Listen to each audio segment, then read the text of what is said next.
dos noticias, prácticamente una abarca la mayoría, el 90% de las noticias con poder, como es la muerte del Papa Francisco, su sucesor, y la teoría del Papa Negro, que pareciera ser que preocupa mucho a la gente.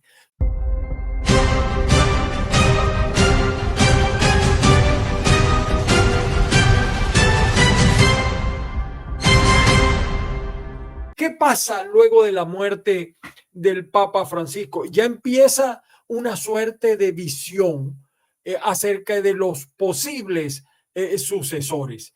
Y el Papa Francisco previó hasta este tipo de situaciones, porque fíjense que los papas anteriores eran enterrados en ataúdes anidados, uno dentro de otros, con hechos de ciprés, de plomo, de roble, y el Papa Francisco optó por un sencillo ataúd de madera revestido de zinc.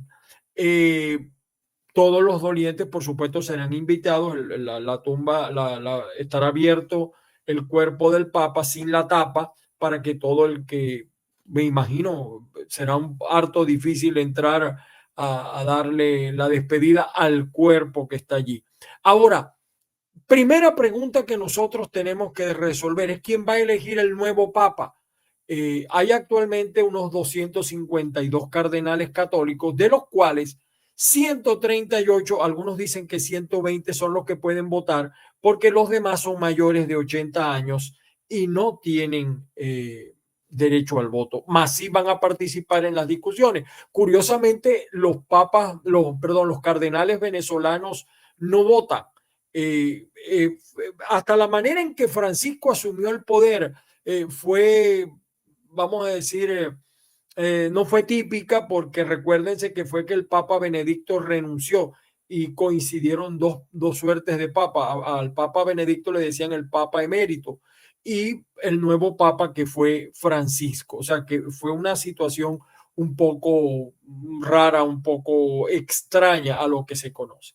Ahora, vamos a ver qué nos está diciendo las noticias, qué nos están diciendo acerca de esta elección del Papa. Vamos a empezar, por supuesto, por hablar un poco de lo que dicen los medios. ¿Quién será el nuevo Papa? Fíjense ustedes que en la página 12, una página de Argentina, dice: ¿quién será el nuevo Papa tras la muerte de Francisco? Estos son los candidatos a sucederlo. Hay muchas páginas, muchos portales que hablan de 5 candidatos. Sin embargo, este portal lo amplía un poco más. Luis Antonio Tagle, de 67 años, que es un cardenal filipino. Peter Turson, de 76 años, que es de Ghana.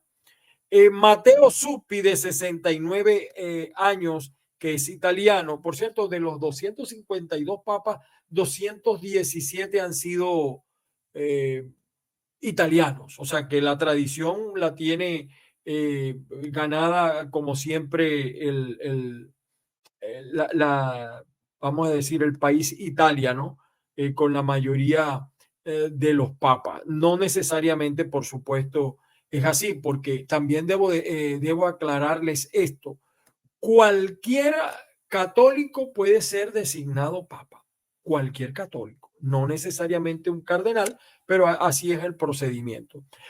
Pietro Parolin, un hombre de 70 años, es el actual secretario del Estado del Vaticano, es el número 2, vamos a decir, de la Santa Sede. Fue nombrado por el Papa Francisco en el 2013. Suena algo este Pietro Parolin, que por cierto bien conocido es en Venezuela. Juan José Omela, de 77 años, que es un español. También se desempeña como arzobispo de Barcelona, también está dentro de los más mencionados, expresidente de la Conferencia Episcopal Española, y también lo hizo cardenal el Papa Francisco. Luis Francisco Ladaria Ferrer, de 81 años, jesuita, nació en España, fue prefecto de la Congregación para la Doctrina de la Fe y creado cardenal por Francisco en el 2018. Una cosa curiosa, Ladaria Ferrer no podrá votar por el próximo papa, pero puede ser elegido como sucesor de Bergoglio, del Papa Francisco, pese a tener 81 años de edad. Otros nombres mencionados: Raymond Leor Burke, de 76 años, es uno de los cardenales más críticos de Francisco. Eh, eh, es estadounidense, demasiado cercano a los pobres, según lo que dicen allí mismo, creado cardenal por Benedicto XVI en el 2010 y se opuso a muchos de los cambios propuestos por Francisco. Peter Erdo, de 72 años, es de Budapest y fue presidente de la Conferencia Episcopal Europea. Juan Pablo II lo hizo cardenal en el 2013, antes, por supuesto, de fallecer. Considerado como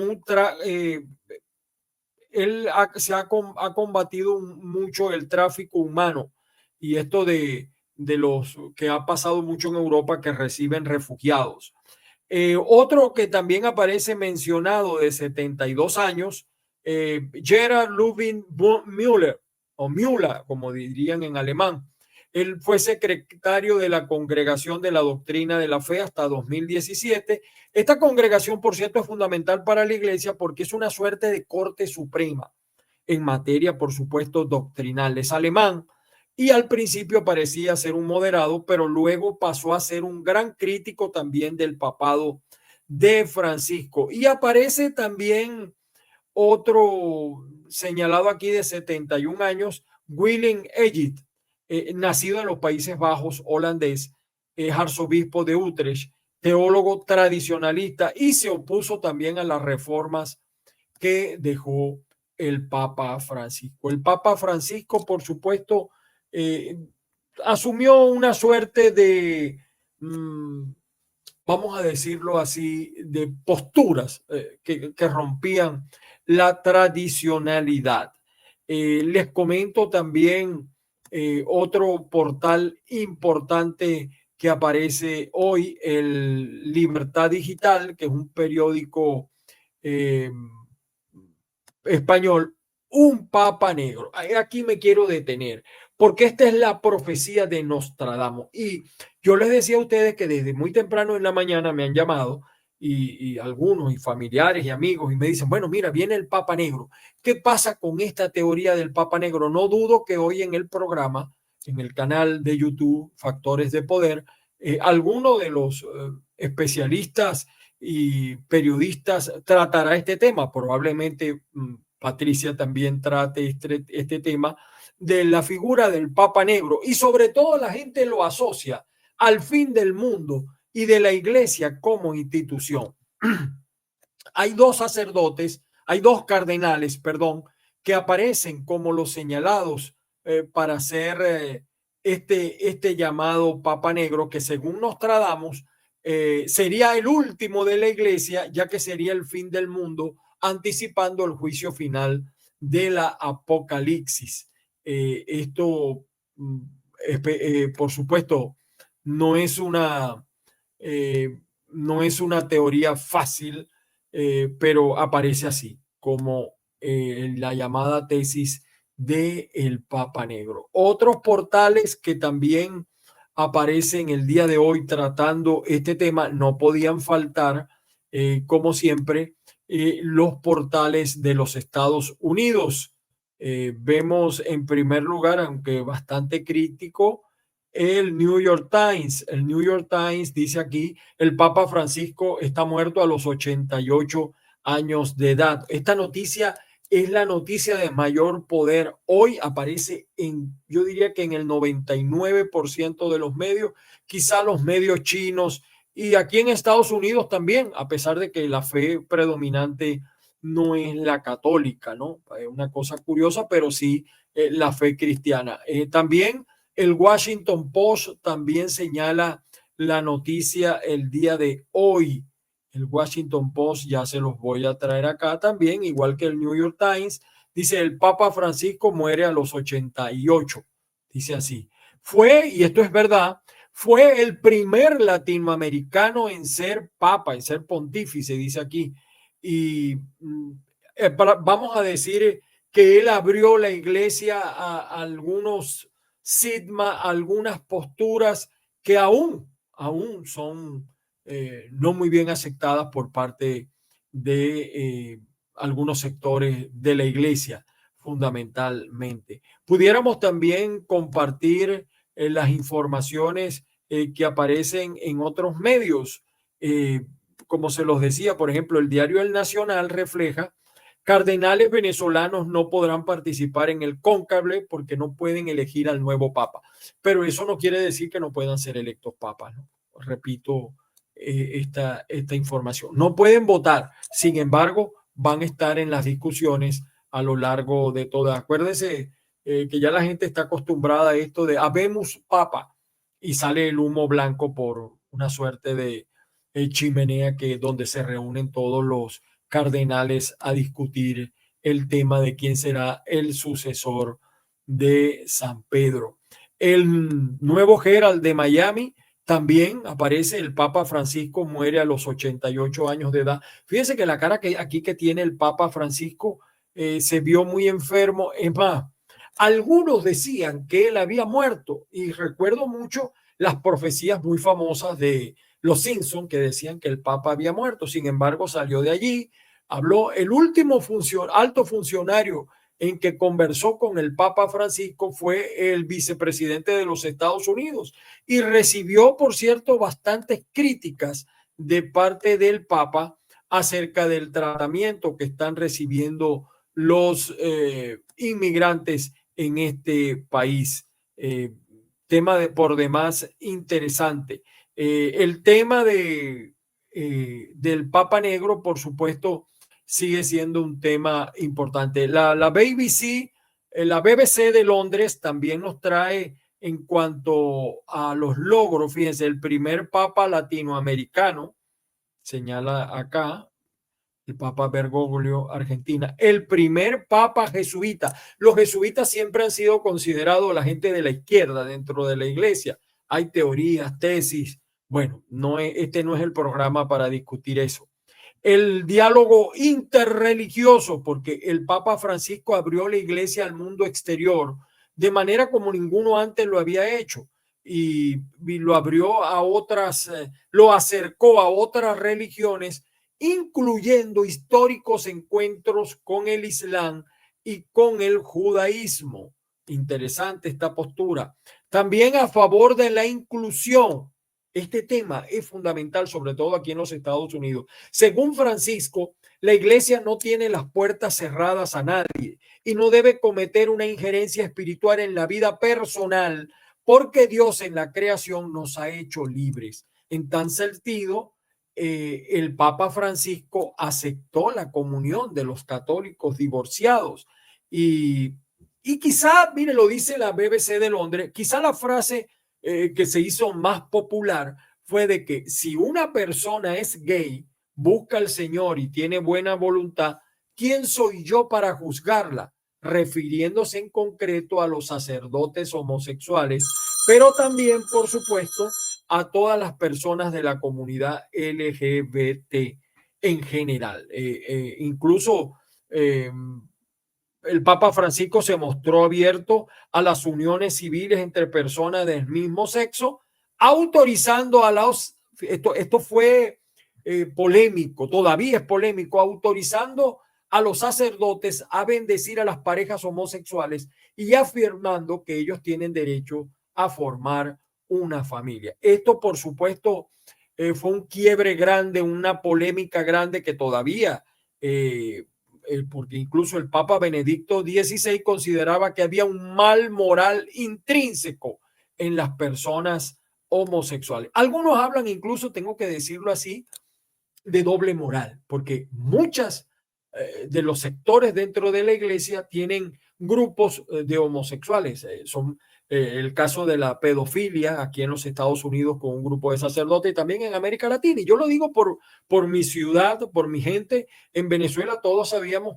que un cura era de un bando donde todos eran homosexuales y aparecían. Eso siempre ha sido una discusión en todos los barrios, pueblos, etcétera. El rol de la mujer. También el Papa Francisco incluyó allí algunos cambios desde de las mujeres en los altares, aunque el Papa Francisco mantuvo la tradición católica y se opuso al ordenamiento de mujeres como sacerdotes, cosa que sí ocurre en la iglesia anglicana, diciendo que es un problema teológico. Como verán ustedes, pues bastante controversial muchas de las posturas del Papa Francisco, que todavía, prácticamente todavía eh, es señalado. Otro tema que envolvió a este Papa fue y esta es una crítica que le hemos escuchado decir a a muchas personas cercanas a los sectores políticos, y es la siguiente, de que el Papa Francisco, Javier Cercas hace un comentario, decir que es un Papa comunista es un disparate. Ese tema también fue muy publicitado, lo llamaban Papa comunista. Por supuesto, el comunismo que nosotros señalamos aquí en los Estados Unidos nada tiene que ver con el comunismo, quizás el comunismo europeo, que les gusta el buen champán, el buen vino, los croissants, etcétera, la buena vida, a no el comunismo, porque cuando aquí hablan de comunismo, inmediatamente nosotros pensamos en el caso cubano, en el caso nicaragüense o en el caso venezolano. Esto también fue un tema que rodeó la vida del Papa Francisco.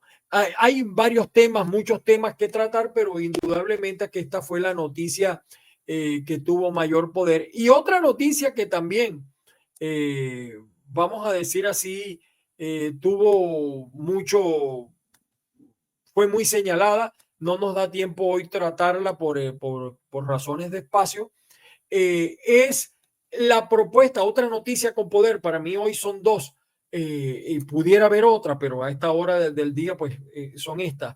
La propuesta que le hizo Bukele ayer al señor Nicolás Maduro, que vive hablando de derechos, que vive hablando de violaciones de derechos, cosa que yo no niego en cuanto y en tanto muchos inmigrantes, sobre todo venezolanos, han sido indebidamente, sin respetar el debido proceso, le han aplicado una ley que no debe ser la ley del enemigo de 1700 y tanto aquí en los Estados Unidos, y lo han enviado a El Salvador. En todo caso, si son delincuentes, ellos deben cumplir la pena. Si cometieron algún delito, tienen que pagarlo acá en los Estados Unidos o regresarlos a su país de origen. Bukele le hizo una oferta al presidente venezolano. Con eso cerramos nuestras dos noticias que hoy definitivamente son las noticias de mayor poder.